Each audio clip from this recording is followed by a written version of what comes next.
Assalamu alaikum, Dr. Saleem. Walaikum assalam. How are you? Alhamdulillah, I'm fine.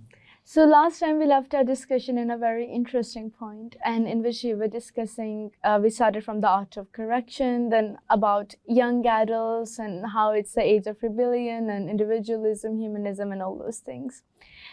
So I would really, before we move further, I would like to add upon those things. Being a child, for me, the most safest place on earth, which I believe should be, is my parents. If I have any problem, I have to be with them. And I believe the validation that we get from our parents, it matters the most. And I will start from the point of art of correction and controlling. So validation is very important, especially from a very young age. And I feel the second most important time is when you're in your teenage. Because you're reckless, there's so many things you have invested yourself in, anything you feel is interesting or a bit different. Because at this time, you're just exploring yourself. You don't know who you are and you face so many different people. Wrong parts are attracting you, you're wild, you're reckless. And at the same time, you don't know who you are. There are so many things you do to please others. And I feel that this stage can go really wrong if you don't get that validation from your parents and if you feel that your parents are not a safe space. And in my experience, when I see people around me who are also children, I see it is due to wrong correction and because of the obsession of parents with controlling their children. And obviously, they want us to be good, they want us to be better. But how is this thing carried out? Previously, we discussed that every child is having their own nature and we have to understand their personality type. For example, there are two siblings. There's a family, one girl is really prominent, interesting, she's walking around jolly. The other is very introvert, she's shy, maybe she has a complex. So now what her parents will do, have you seen her? Look, everyone praises her. This is how you should have been. Look at you. What did we not give you? Look at you. This is a personality. You're just in the corner. So now she's having, this is just how the Lord made her. This is how she was fashioned. So now she's being told that you're wrong and everyone is better than you because this is your nature. And now you have to get out of your comfort zone, be someone that you are not to please others. And I feel from here, first you don't get validation, and for seeking that validation, for becoming the person, that good girl syndrome, for getting accepted, you start becoming someone you're not. And this is horrible impacts on the subconscious. Secondly, what I see that the children are being highly criticized. Now what the parents do, they say, okay, they like to watch Netflix. They're obsessed with a particular band, a particular singer or anything. We're going to use this. So now they find this is the weak point. For example, I knew someone and she was obsessed with Korean bands. So much that it was rather unhealthy, and I feared for her that she actually needed therapy. When we would talk, she would cry. She would say, I am missing that particular person. And whenever her mother was to say anything, she had bad marks. It's because of that person. You keep listening to him. And then she would abuse that person just because her daughter should feel awful. And when I see these things, that if you start trying to correct somebody by abusing or by manipulating them, by saying wrong words to things that are dear to them, it's not going to make me feel that I have to be a better person. I mean, if somebody comes to me and first they say to me, call me by names, and then they say, can you please pass me this glass of water? I'm going to say, are you serious? Like, do you have a death wish or something? What are you doing? And this is exactly what parents do. So now being a child, you know that your parent is not a safe space for you. You know you're not going to get validation. And you know whatever means to you, you're saying, you cannot see that hidden intention of your mother or your father that I want you to be a better person. This is toxic for you. You're just seeing them as person that they're enemy to whatever is dear to me. They never want me to be happy. And then the third thing, which is a main factor that why everything is happening, we want to make children obedient. Like, I feel that you can make animals, you can make pet an obedient pet. You cannot make a child. You cannot make a human. Because as I had a puppy, and when we would teach him tricks that sit, stand, he would never ask me that, why should I sit? The problem over here with the human child, if you say sit, they will say, why should I sit? Why if I don't sit? What's going to happen? And when the parent says in this why, that becomes the elephant of the house. That you dare question me? You're becoming wiser than me? And if they cannot convey themselves properly, and child says, well, I don't agree with you. That's another big mess. So in this phase, instead of telling your child that I am not there with you, what do you think? That should a parent say that you are going to, this is wrong for you. I will let you make this mistake, but I want you to know that if you make a mistake and you ever want to correct it, there is somebody standing by your side, will be there for you. So what do you think in this regard? Well, you've raised a number of concerns, and I think that all of them are very valid.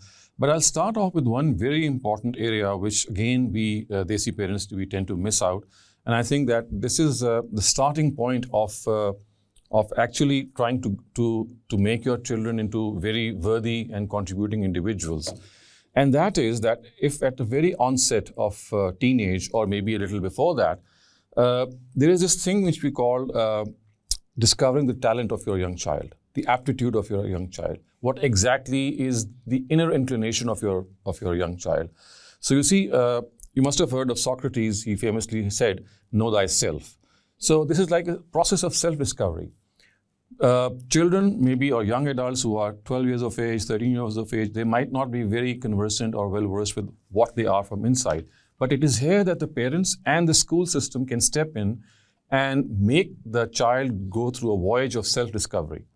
That self-discovery, we have aptitude tests, we have aptitude quizzes. They help in determining the inner inclination of who the child is, what are his or her abilities, the qualities. And for example, I can tell you this, that besides those quizzes and those questions, we have a very stark indication of a child's aptitude, and that is through his or her hobbies. The hobbies the child naturally does or partakes of, they generally manifest his or her interest. So I think the first and the most basic thing which a system of education, and I think the parents as well, should do is to make the child discover who he is or she is from inside. Maybe he or she is a writer or an artist or a speaker or a singer or a musician, or there could be a number of things.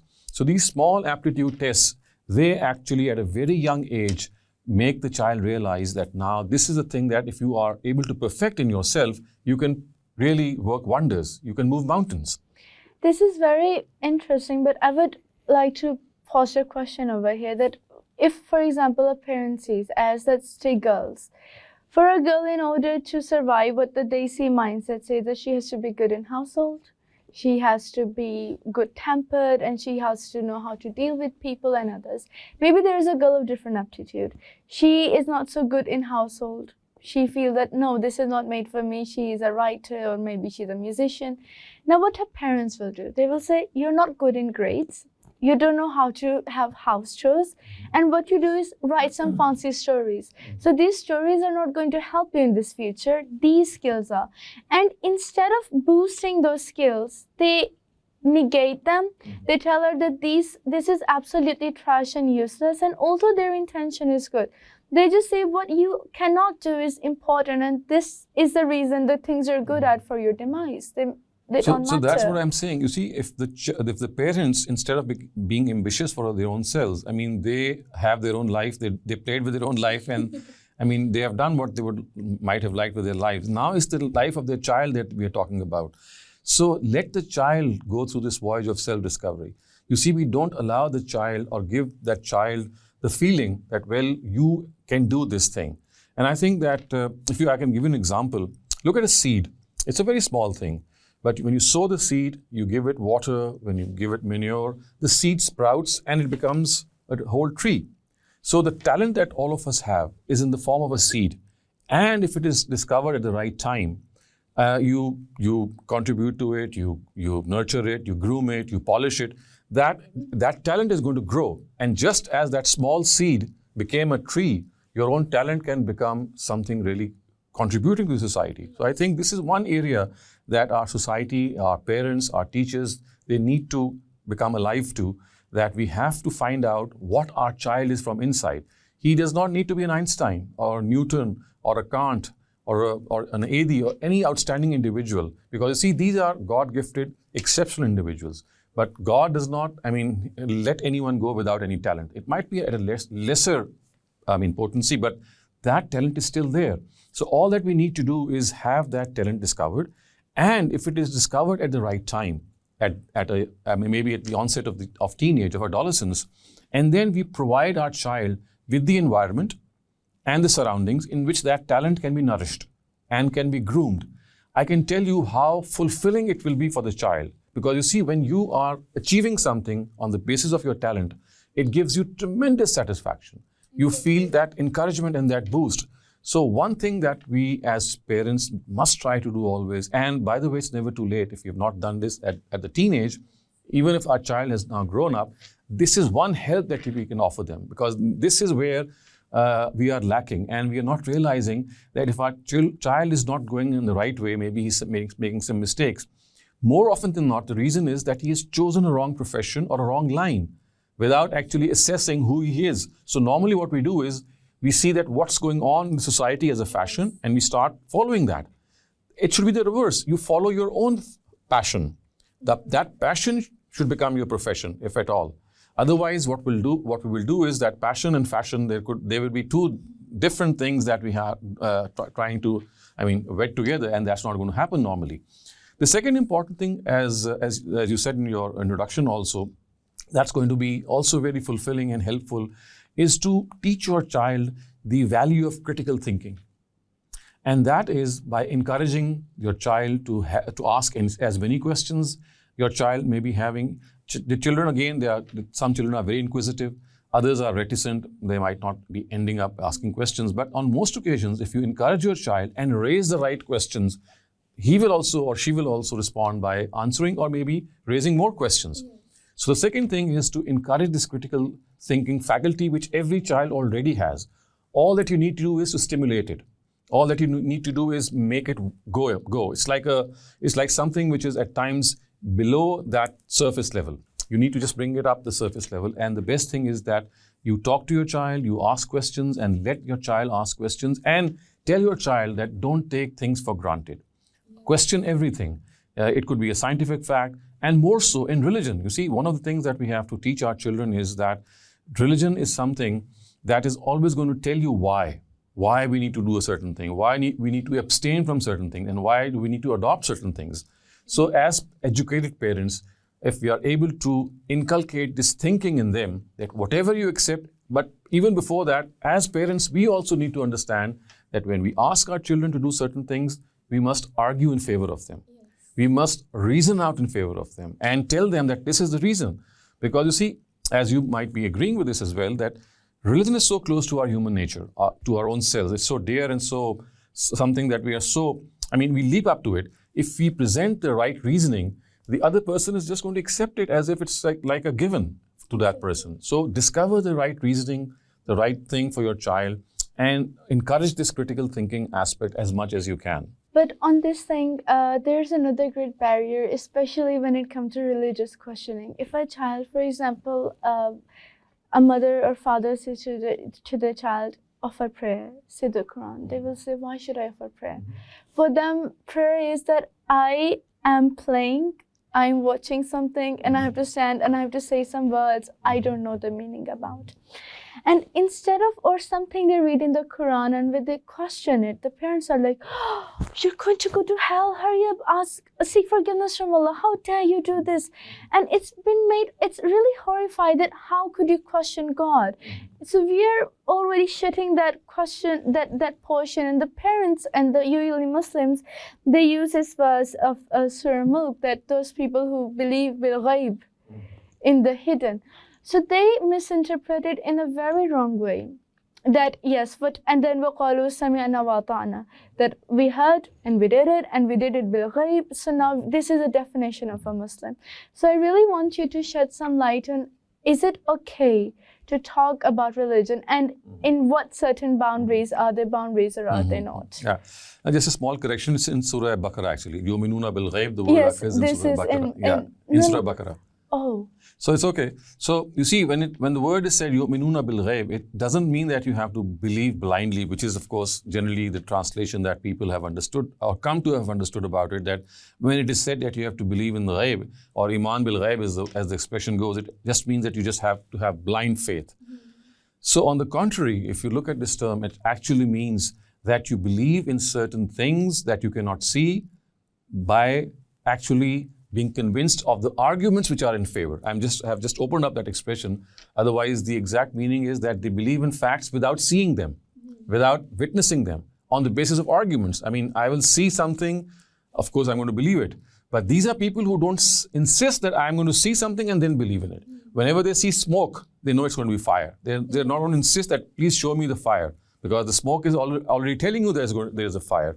So Iman bil Ghaib has wrongly come to this point that people think that we have to just blindly accept.